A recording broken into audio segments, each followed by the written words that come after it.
여러분, 그 인생을 살면서 겪는 어려운 일들 중에 가장 첫 번째로 어려운 일이 뭐냐면요, 실직하는 거래요. 직장에서 해고 통지를 받는 게 가장 어렵대요. 저는 뭐 이혼이나 이런 게 어려울 줄 알았더니 그렇지 않나 봐요. 자기 잘못이든 남의 잘못이든 자기의 생활을 책임지던 터전에서 생활비를 벌던 곳에서 해고 통지를 받으면 그 마음이 그렇게 무너진다 그래요. 여러분, 해고 통지를 한번 받아보신 적 있으세요? 그만 나와 이렇게. 그럼 정말 마음이 엄청 서운하면서 무너진대요. 제가 재밌는 얘기를 하나 해드릴게요. 옛날에 어떤 청지기가 있었는데요, 주인의 재산을 삥땅 치다가 걸렸어요. 삥땅 치다가 티가 안 날 줄 알았는데 어떤 놈이 주인한테 찌른 거죠. 재미가 없네요. 사투리를 바꿔야 되겠어요. 근데 오마 눈치깐 주인이 회계장부를 보자고 하는겨. 회계장부. 이게 잘된 일인가? 시간을 좀 벌었잖요. 회계장부를 딱 보면서 내가 어떻게 먹고 살까 고민하다가 옛날 같으면 내가 땅을 팠어야 됐는데 땅 팔 힘이 없는겨. 그래도 젊었을 때는 근육이 막 장난이 아니었던겨. 근데 지금은 장난인겨. 그니까 땅은 못 파겠고, 그렇다고 홈리스 줄 서가지고 밥을 얻어먹으며 살자니 이게 전문용어로 쪽팔린겨. 그래서 이렇게 머리를 쓴겨. 사람들을 다, 빚진 사람들을 다 줄 세워가지고 탕감해주기 시작한겨. 어떤 사람은 기름 50말, 어떤 사람은 밀 20석 이렇게 탕감을 해주기 시작한겨. 그러면 이 사람들이 나중에 내가 잘렸다는 소리를 들으면 자기 집으로 초대해가지고 위로해주면서 이렇게 남은 인생을 좀 돌아가면서 살 수 있겠다, 이렇게 이제 계산을 한 거지. 그래서 한 사람 한 사람 다 이제 악수하고 막 이렇게 다 했는데, 이제 마지막 사람 딱 이제 쓰라 그러고 탕감해주고 딱 이제 다 사인하고 그리고 악수를 하고 딱 보내려고 얼굴을 봤는데 오마! 주인인겨. 딱 걸린 거지. 현장에서 붙잡힌 거야. 큰일 난 거. 왜요? 그 전에 손해본 거야? 뭐 그렇다 치더라도 이건 이제 공문서 위조까지 지금 한 거잖아요. 근데 재밌는 건 뭐예요? 이 상황에서 주인이 귀싸대기를 때려도 시원찮을 판에 칭찬을 해줘요. 잘했다고, 지혜 있다고, 똑똑하다고. 이게 무슨 상황인지 여러분 이해가 되세요? 이렇게 공문서 위조까지 하고요, 그리고 주인의 재산에 심각한 손해를 끼쳤는데도 불구하고 그걸 너무나 잘했다고 칭찬을 하는 이 본문이 사실 성경 난해 구절 중에, 신약 성경 난해 구절 중에 두 번째인가 그렇대요. 첫 번째는 뭔지 다음 주에 두 번째가 그렇대요.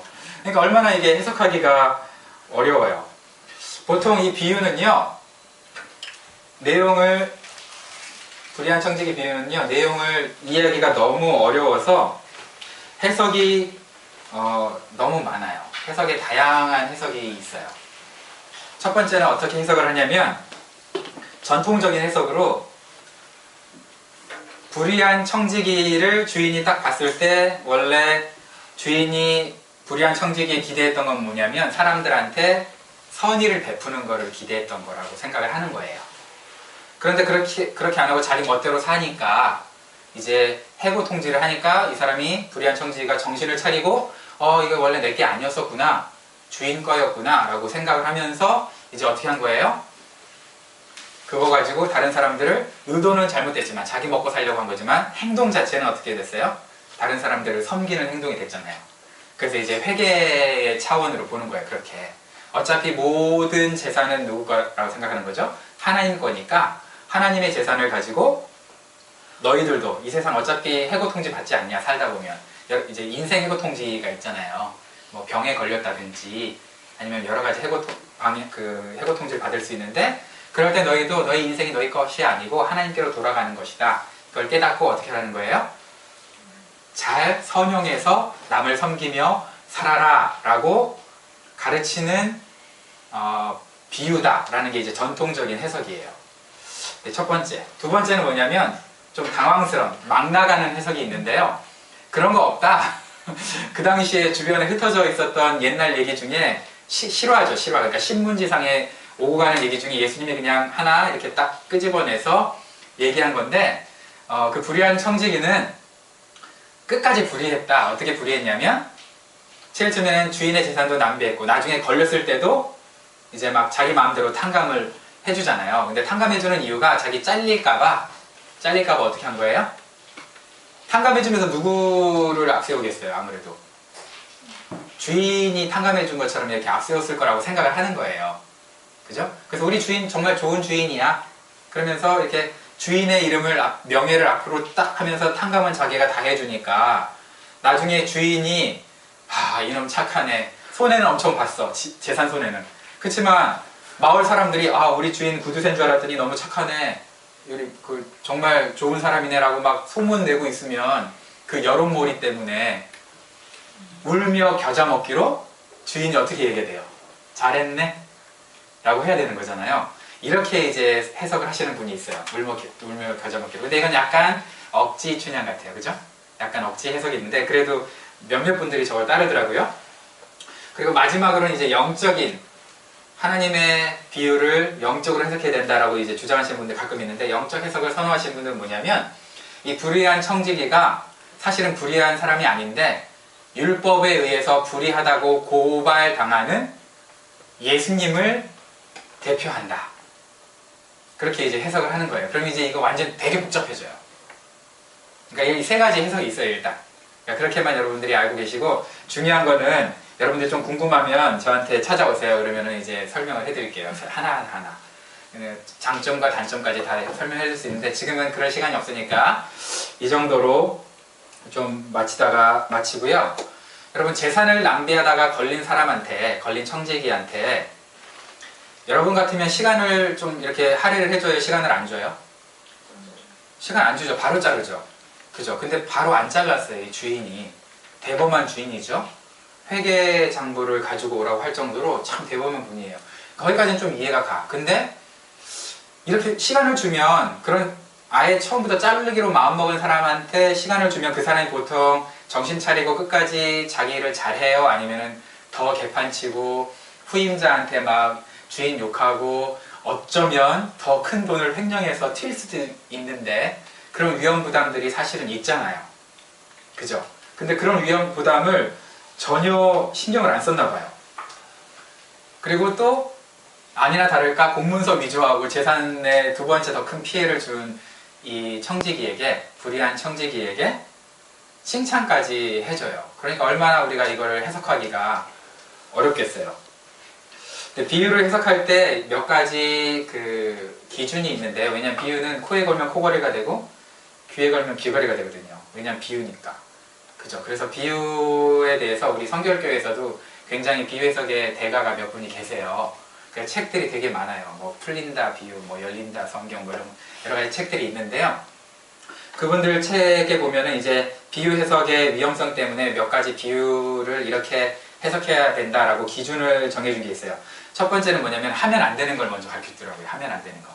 뭐냐면 비유에 나오는 단어를 너무 깊게 연구하면 안 돼요. 그 단어 하나에 깊게 연구하면 안 돼요. 예를 들어서 제가 엄청 빠른 사람한테 이야 저 사람 총알탄이다 이렇게 얘기하면 나중에 한 3년 있다가 다른 사람이 내가 총알탄이다라고 얘기한 걸 가지고 이제 설명을 해주는데, 그 상황을 설명해 주는 게 아니라 총알의 종류와 총알을 만들어가는 과정, 이런 거를 지금 설명한다면 비유의 원래 의도에서 완전히 벗어난 거죠. 전혀 상관없잖아요. 그죠? 총알을 알려주려고 총알탄이라고 한 게 아니라 빠르게 가는 걸 가지고 총알탄이라고 한 거잖아요. 그런 식으로 많은 그 사람들이 성경에 나와 있는 비유의 단어에 집중한 나머지 비유를 잘못 해석한다는 거예요. 대표적인 사람들이 이제 신천지라고 있어요. 그죠? 이 세상에 있으면 좀 안 되는 분들, 그런 분들이 좀 신천지라고 있는데, 그분들이 그렇게 이제 사람들을 자꾸 꼬시죠. 두 번째는 뭐냐면 비유를 듣는 대상이 누구였는지를 알면 도움이 된다는 거예요. 예수님이 비유를 들 때 제자들한테 할 때도 있고요, 바리새인과 서기관들한테 할 때도 있고요, 아니면 일반 백성들한테 할 때도 있었어요. 다 강조점이 다르겠죠. 예를 들어서 바리새인과 서기관들한테 비유를 들 때는 보통 어떻게 하죠? 그들의 심기를 건드리고 좀 그 썰케즘으로 좀 풍자하려고 하는 거였잖아요. 주로. 그죠? 근데 제자들한테 할 때는 정말 비유를 해석해 가면서까지 자기의 모든 사역을 맡기고 갈등 없이 떠나셔야 되니까 3년 동안. 그죠? 그러니까 모든 걸 영적인 걸 다 가르쳐 주셨어요. 군중한테는 알아들을 수도 있고 못 알아들을 수도 있으니까 그냥 평이하게 비유를 드셨죠. 그러니까 그렇게 이제 듣는 대상에 따라 다르다는 거예요. 그리고 그 당시에 시대 정화, 그 비유를 들 때 시대 정황을 알아야 된다. 그게 두 번째고요. 마지막으로 사람들이 놓치는 건데 비유에 대한 결론을 예수님이 친히 본문에 알려주시는데도 불구하고 그 비유에 대한 결론이 본문 안에 있는데도 불구하고 그거에 집중을 안 하는 사람들이 많다는 거예요. 그러니까 그게 이제 그렇게 하다 보면 우리가 이제 비유를 잘못 풀게 되는데, 근데 오늘 본문은 어려움에도 불구하고 다행인지 불행인지 비유를 듣는 대상이 제자들을 포함한 바리새인, 서기관들이었거든요. 1차적으로는 제자들이었어요. 그리고 두 번째는 그 비유의 목적이 명확하게 구절에 나와 있어요. 뭐라 그랬죠? 여러분 아까 읽을 때 기억나세요?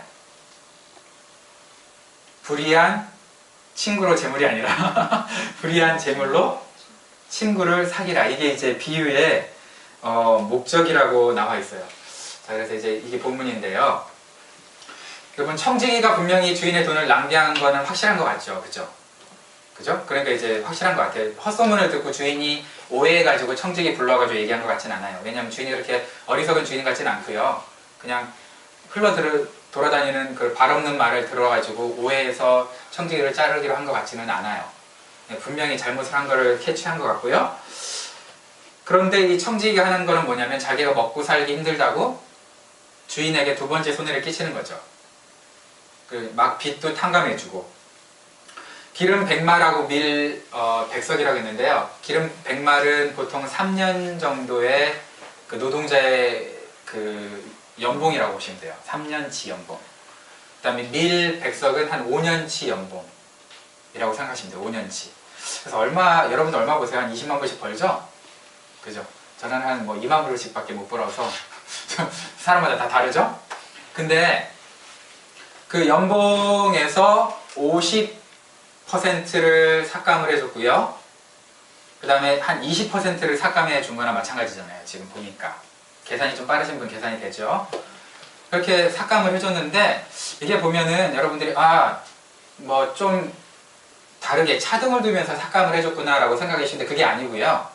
삭감 퍼센트는 다른데 이걸 다 돈으로 따지잖아요. 그러니까 50말을 돈으로 따지고 20석을 돈으로 따지면 보통 1년 6개월 정도의 연봉 정도 된대요. 그래서 한 10만 불에서 한 12, 3만 불 정도를 일괄적으로 다 깎아준 거예요.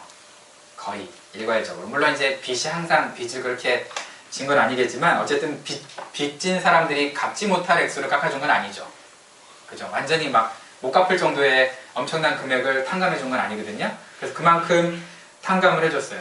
사람들이 이제 오라 그랬을 때, 빚쟁이들이 그 주인이 이렇게 빚진 사람들을 오라 그랬을 때 고민을 했겠죠. 야, 나 원금 상환 기간이 아직 안 됐는데 왜 오라 그러지? 다시 지금 이게 몰기지 리뉴를 해야 되나? 뭐 이래서 고민들을 했겠죠. 그죠? 고민들 했는데 왔을 때 너무 좋은 소리를 듣는 거잖아요. 50%, 20%. 이야, 대박이다. 여러분들 이게 복음이에요, 사실. 그죠? 기쁜 소식. 복음은 이런 거죠. 와, 진짜 복음이다. 근데 뭐 그 사람들한테 복음이야. 근데 주인한테 복음이 아니잖아요. 그죠? 주인한테 결코 복음이 아닌데 이 주인이 마지못해서 정말 자기한테 이제 칭찬들을 다 돌리니까 마지못해서 이 불의한 청지기를 칭찬했을까? 공문서까지 위조한 사람을. 이게 이제 우리가 해석에 어려움이 있죠. 아까 전에 제가 전통적인 입장이 뭔지 말씀드렸죠. 그게 왜 전통적인 입장이 왜 그러냐면 이제 성경 단어들을 몇 개 이렇게 생각을 해봤을 때 낭비라는 단어가 있잖아요. 그죠? 여러분, 낭비의 기준이 뭘까요? 성경에서 말하는 낭비의 기준은 원어적으로 접근을 해보면 반드시 쓰여야 할 곳이 아닌 다른 곳에 쓰이는 걸 낭비라고 해요.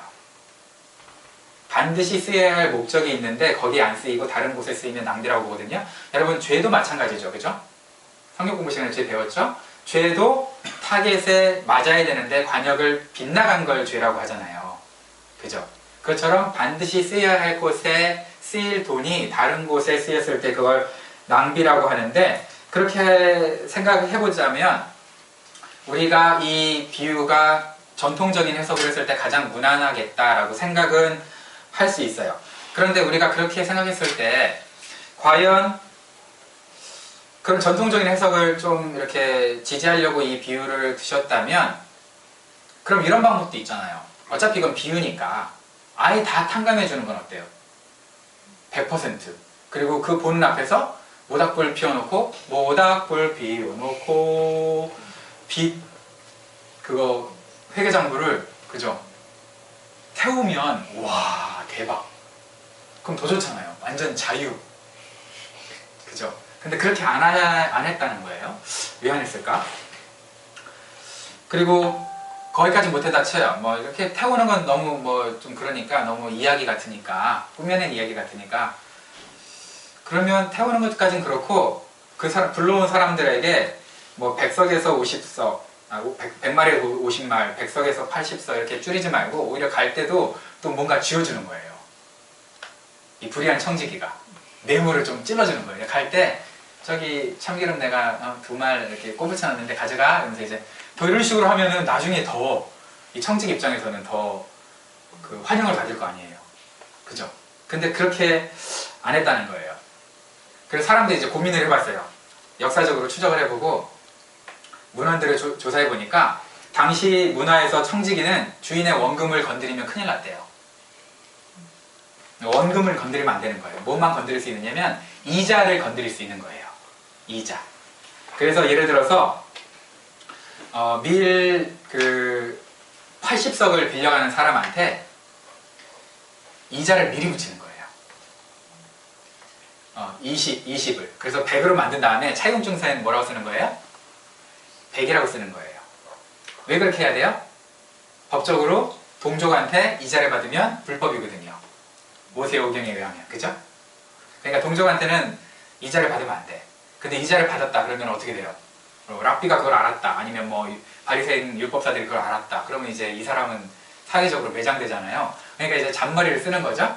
그래서 기름 같은 경우는 최대 50%까지 그 이자를 받을 수 있었나 봐요. 그러니까 100% 이자를 받는 거죠. 그래서 50말을 빌려주면서 50이라고 안 쓰고 뭐라고 쓸까요? 100말이라고 쓰고 가져갈 때는 얼마 줘요? 50만 줘요. 이런 짓거리 요즘 하죠. 그죠? 이렇게 해서 세계 대공황이 온 거 아시죠? 1920년대. 그게 이제 bargain and margin이라 그러는, 들어보셨어요? 그죠? 집을 사는데 최근에 뭐 집 살 때 이렇게 막 실제로 돈을 오고 가는 게 아니야. 뭐 20만 불짜리 집을 산다 예를 들어서. 그랬을 때 실제로 돈을 오고 가는 건 1, 2만 불밖에 안 돼요. 다 그냥 숫자만 은행에서 왔다 갔다. 그러니까 이제 큰일 나는 거죠. 그렇게 이제 돈 장난하다 큰일 나는 거죠. 그런데 어쨌든 그런 식으로 그 차용증서를 썼는데, 그렇다면 50% 삭감해주고 20% 삭감해준 거는 지금 이렇게 해석할 수도 있겠네요. 주인의 원금은 손해를 안 끼치면서 내가 받아서 처먹을 수 있는 이자에서는 내가 어떻게 하겠다는 거예요? 안 받겠다. 이러고 이제 배려를 해주는 차원으로 볼 수도 있겠죠. 그죠? 근데 그렇게 과연 이 불의하다는 청지기가 룰을 잘 지켰을까요? 그렇게 룰을 잘 지키고 깔끔한 사람이면 불의하다고 했겠어요? 그렇게 안 했을 것 같아요. 그죠? 그러니까 그렇게 이제 과거에 그런 역사적인 사실을 발견은 했지만, 그렇게 착한 청지기는 아니었을 것이다 라고 이제 생각이 되는 거죠. 그래서 이제 헷갈리는 거예요. 이게 도대체 어떻게 해야 되느냐. 답이 뭐냐? 답은 사실 없는 것 같아요. 근데 가장 답에 근접한 해석이 뭐냐라는 것은, 이 주인이 불의한 청지기의 행동을 정당화하고 행동을 칭찬한 게 아니라 불의한 청지기의 머리, IQ를 칭찬했다라고 보는 거예요. 무슨 얘기냐면, 여러분 영화 같은 거 보면은 영화에 봤을 때 은행 터는 영화 이런 거 교육적으로 좋은 건 아니잖아요. 그죠? 오션스 삐리리 뭐 이런 거. 은행 터는 영화 그거 보고서 나도 그렇게 털어야지 이렇게 살면 참 인생 곤란해요. 근데 그런 영화를 볼 때 우리가 뭐라 그래요? 이야, 진짜 머리 좋다. 어떻게 저렇게 타이밍 딱딱 맞춰서 계획적으로 이야 이러잖아요. 근데 그게 칭찬이지만 칭찬이 아니죠. 그죠? 칭찬이지만 칭찬이 아니죠. 그래서 오늘 이것도 칭찬이지만 칭찬이 아닌 그런 표현이 아닐까라고 생각하는 거예요. 그러니까 예수님이 그냥 이렇게 생각하는 거죠. 야, 영악하다. 참 저 사람 영악하다. 근데 저 사람이 하는 행동은 그렇게 정상적이지 않지만 저 사람이 뭔가 자기 살아남으려고 머리 쓰는 저만큼은 우리도 배워야 되는데 라고 이제 생각하는 거죠. 그런 식으로 그 사람의 행동이 정당하다는 얘기가 아니라 저 사람이 저렇게 최선을 다해서 자기 살아남으려고 하는 저것만큼은 우리가 배워야 되지 않겠냐라는 차원이죠. 그래서 세상 사람들이 자신의 미래를 대비하기 위해서 돈을 쓰는데 그리스도인들은 영적으로 산다고 하면서 자기의 영원한 나라를 위해서 그리고 영원한 그 나라에 같이 갈 친구들, 같이 걸어가야 될 친구들을 위해서 얼마나 돈을 쓰고 있느냐 이걸 이제 비교하시는 게 아닐까라고 생각하는 거예요. 무슨 얘기냐? 세상 사람들은 자기 먹고 살려고 어쨌든 기브 앤 테이크 관계로 뭐 하는 거예요? 돈 가지고 인사치레도 하고 선물도 하고 막 이러잖아요. 그죠? 근데 그리스도인들은 그게 하나님이 다 책임져 주실 거야 라고 생각하면서 전혀 서로 섬기지 않는 모습들이 그 당시에도 있었을 거라고 생각을 하는 거예요. 이 불의한 청지기는 단순히 우리가 그냥 세상적으로 봤을 때 기브 앤 테이크에 너무 익숙한 사람이에요. 그죠? 줬으면 받고 받았으면 주고 그런 익숙한 사람인데 그러니까 탕감해준 액수가 얼마인지 모르지만 그게 정확하게 지금 현재 우리 돈으로 그러나 그만큼은 아니더라도 탕감해준 거보다는 작을지라도 그만큼의 페이백을 기대했을까요? 안 했을까요? 했잖아요. 그죠? 그걸 기대하면서 그렇게 선행을 했는데요. 예수님의 눈에 봤을 때는 그 불의한 청지기가 그렇게 자기의 미래를 준비하면서 돈을 썼던 것보다도 그리스도인이라는 사람들이 자기의 미래를 준비하면서 이웃을 섬기는데 너무 인색하다라고 생각한 거예요. 무슨 얘기냐? 이 비유는요, 앞에 비유랑 연결돼 있어요. 누가복음 15장이랑. 누가복음 15장에 세 가지 비유가 있거든요. 첫 번째가 뭐죠? 잃은 양, 그죠? 그리고 잃은 드라크마. 그리고 물론 탕자라고 이름 붙이면 안 돼요. 원래 주인공이 탕자가 아니니까. 그렇지만 우리가 그냥 전통적으로 탕자의 그 비유라고 하니까 그냥 돌탕, 그죠? 돌아온 탕자. 돌탕 비유. 돌탕, 집탕. 둘이 합쳐서 마탕. 그죠? 돌탕, 집탕, 마탕. 이 비유가 있는데 이 비유의 연결선상에서 제자들과 바리새인들을 꼬집으면서 얘기하는 게 아닌가라고 생각이 되는 거죠. 여러분 돌탕, 집탕에서 혼내고 싶은 거는 첫째 아들이에요? 둘째 아들이에요?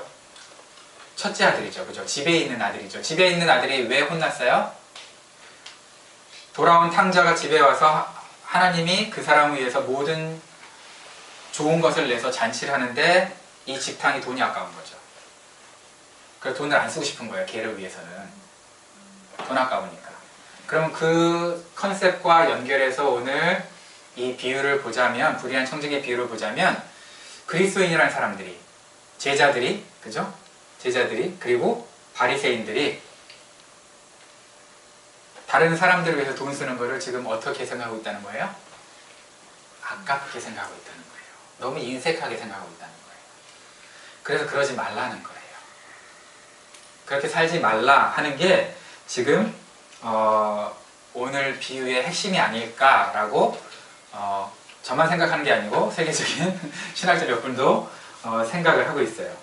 여러분 세상에서 돈은 돈다고 하잖아요. 그죠?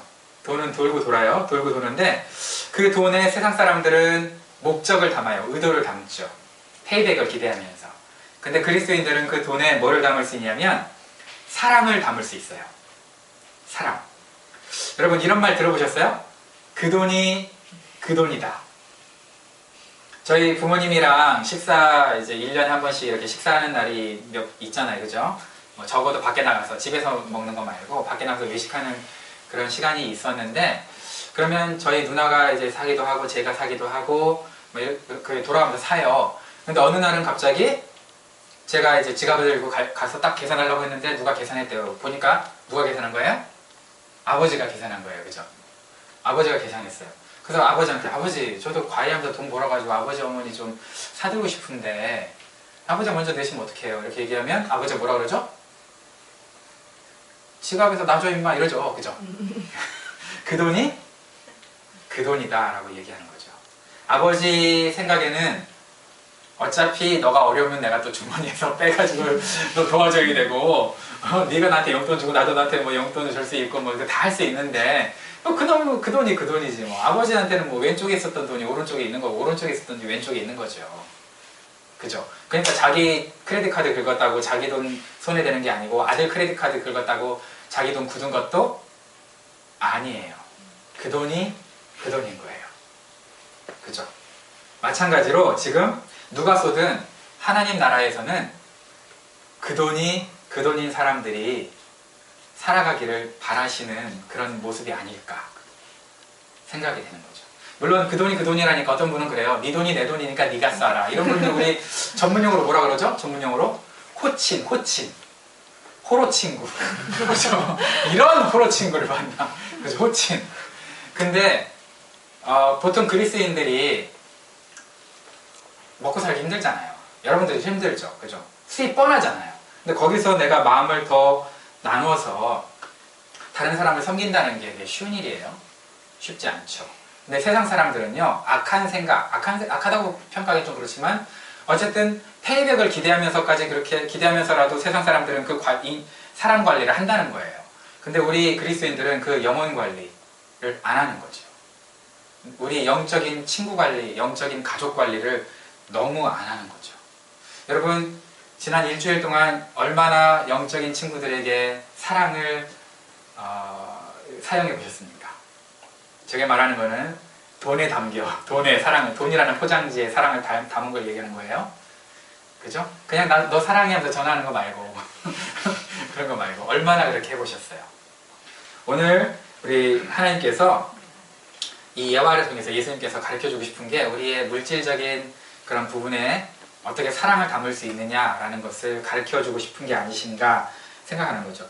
여러분, 의도가 담긴 돈을 뭐라 그래요? 목적이 담긴 돈을 뇌물. 그죠? 그리고 주기 싫은데 바치는 돈은 뭐라 그래요? 상납. 헌납. 근데 일하고 받은 돈을 뭐라 그래요? 그건 대가. 내가 일하고 받았으니까. 그죠? 그런데 그 돈이 그 돈이다라는 생각으로 쓰는 걸 뭐라 그래요? 사랑이라고 하는 거예요. 그런 돈이 사랑인 거예요. 그러니까 하나님 아버지께서 아마 그 돈이 그 돈인 가족관계, 영적인 가족관계를 기대하시는 건 아닐까 생각되는 거죠. 저도 그 돈이 그 돈인 사람들 많아요, 지금.